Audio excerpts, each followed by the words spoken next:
This is really two South Indian video recipes in one, the gram dosas and the potato filling. Dosas are most commonly associated with Ethiopian food by Westerners, but there are many popular types in India too, often as street foods. This is a unique version that's incredibly delicious, served up alongside of any curry, or just with a simple coriander mint chutney or dal. In a large dinner, you might serve these along with curries, as well as naan and rice.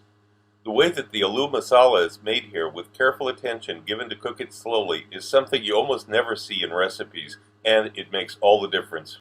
Now, I have this that I started soaking last evening before, and this is nothing more than the water, the rice flour, and the gram flour. I'm going to pour this through a sieve. Now, you can't just dump it out because we need part of the water here to blend it next. So that's why I'm collecting the liquid here in a bowl.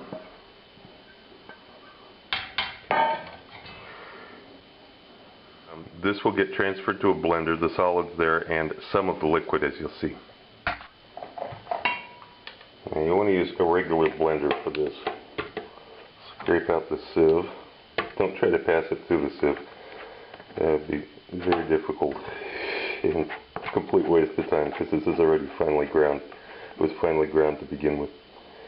Okay, get almost all of it out of the sieve. A little bit left. Some of it can't be helped.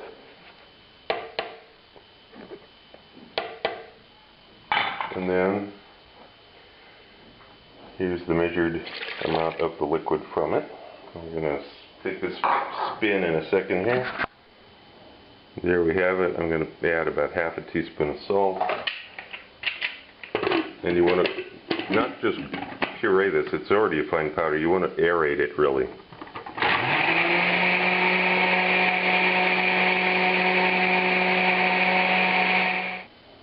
And this foamy pile is what you want to see. I'm going to put cling film over this and then let it rest for a little while longer.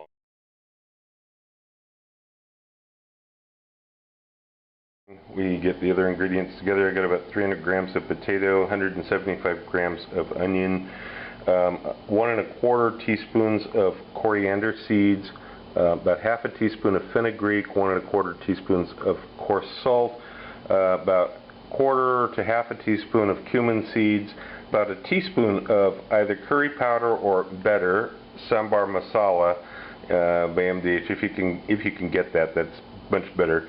And about 1/8 of a teaspoon, just a little bit more of asafoetida, or better known as hing, and finally dried green chili that I dried myself. These are all going to get ground up. This stem will be removed from the chili, and the rest of this will be ground in an electric spice mill.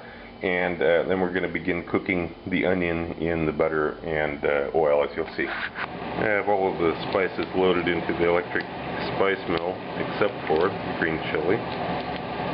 Break off like this, and then the stem doesn't get used. We'll grind this to a powder. Okay, into a stock pot I have 40 grams of butter and about a tablespoon of peanut oil. And this is going to get heated until the butter foams up. Once the butter is sizzling, add the onion cut in rings. Hit a little bit to break up the rings some.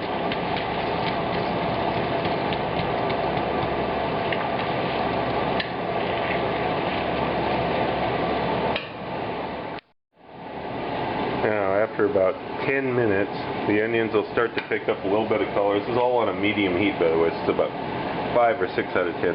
Now I'm going to add those ground spices. And we're going to cook it like this to toast these ground spices for just a minute or so. We don't want to overdo it because ground spices burn very easily. They're very finely divided particles. It doesn't take much to go between toasted and burnt. So actually not even a minute, maybe 30 seconds, just like this. Now I've got the potatoes that I cubed up, and those are going to go in.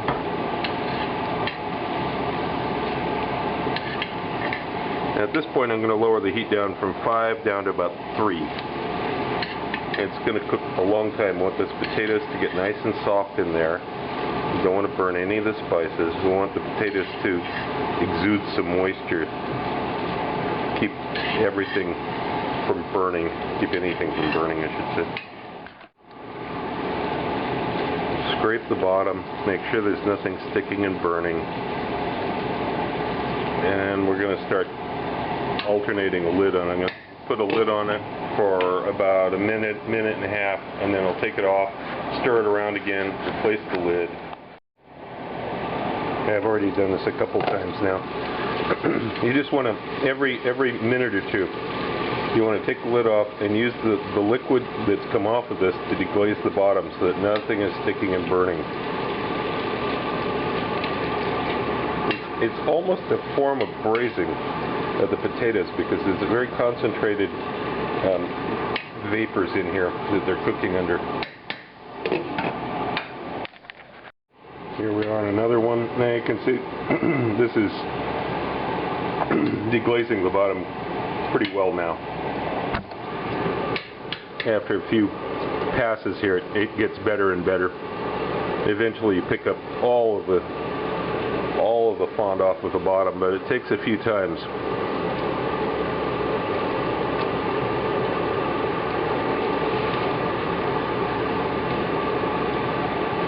And this entire time the heat is on 3 during this phase.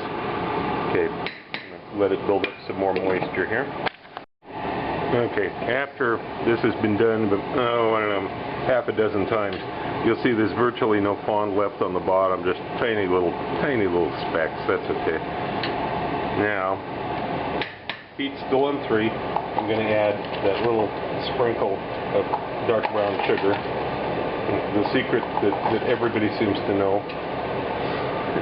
Suppose that everybody says it's a secret, but it's not really a secret if everybody says it. And stir it a little bit more. Cover it. And now I'm going to turn the heat down from 3 to 2. A little bit lower still and give it more time this time. Okay, now it's been about 5 minutes instead of about a minute and a half like before. And we'll give it a little stir again. Make sure nothing's sticking. Looks fine. Heat, leaving the heat on 2. Give it another 5 minutes. Yeah, after the third period like this, I'm going to give it one more scrape. Make sure there's nothing sticking to the bottom. It's smelling really, really good now.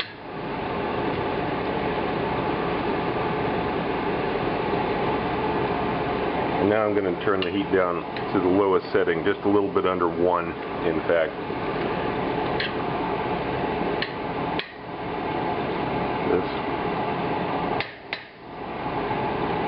Put the lid back on and give it the last time now. It's going to sit for quite a while. Okay, it's been just under half an hour now. Potatoes are now, you can feel that they're soft. I'm going to add about 3 tablespoons of freshly chopped cilantro.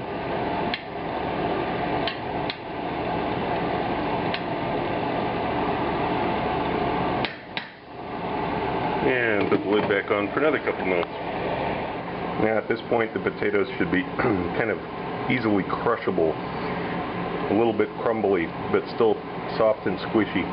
This is the texture that you want. And then just leave them stand out at room temperature for a little while.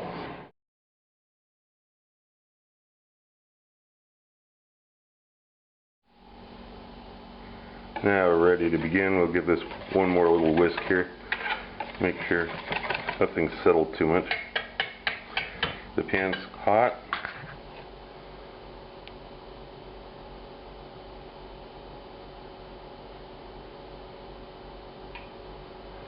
Don't let it get all the way to the edges. Then it won't cook evenly.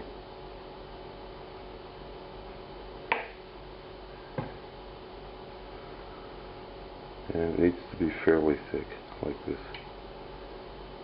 That's fine. Now we have to wait till it dries out. About 2 or 3 minutes later, you can see there's just a little bit of moisture here left.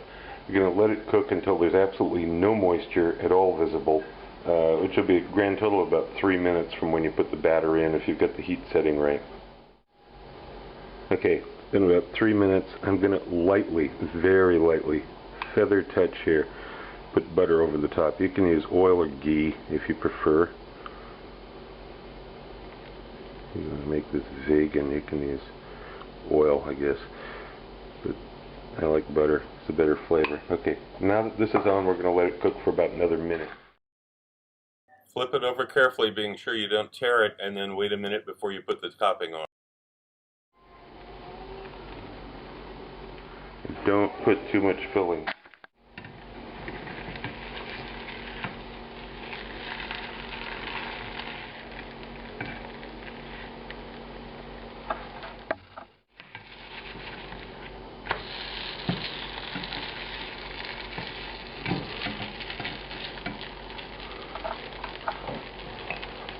Come back and brush it with a little bit more butter.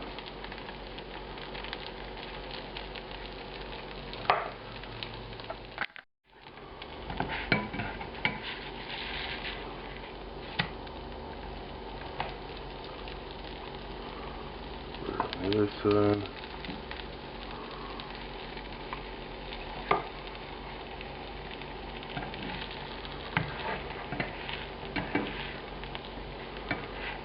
We're getting close to the time when we're going to do the next fold.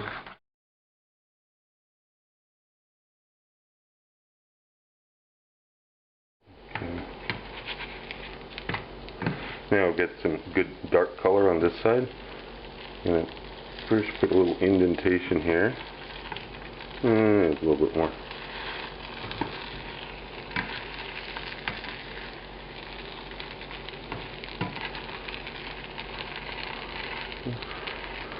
Make sure the most cooked side is on the inside.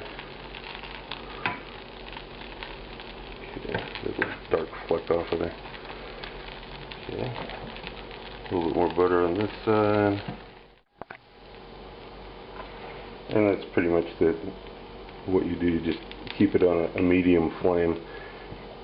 Flip it a few more times until you end up with nice color on both sides, and on the inside it's all crisp.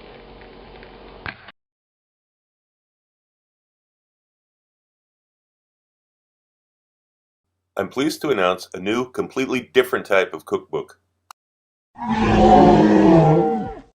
If you watch my channel regularly, you know that the recipes I present are usually centered on meat or seafood and seldom vegetarian dishes. This new book is a departure from that norm. Only vegetables, fruits, eggs, and dairy are used in dozens of recipes here.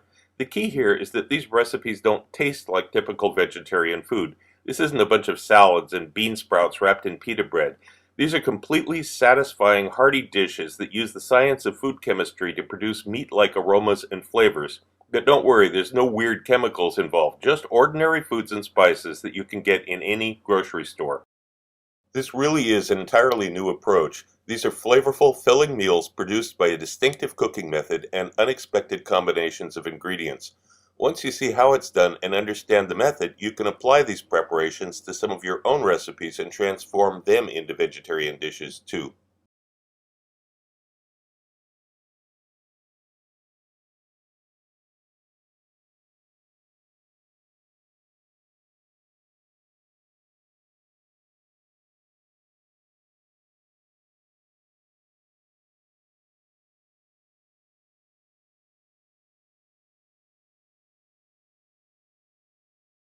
Also look for my cocktail book, Cocktails of the South Pacific and Beyond, Advanced Mixology, available through Amazon online.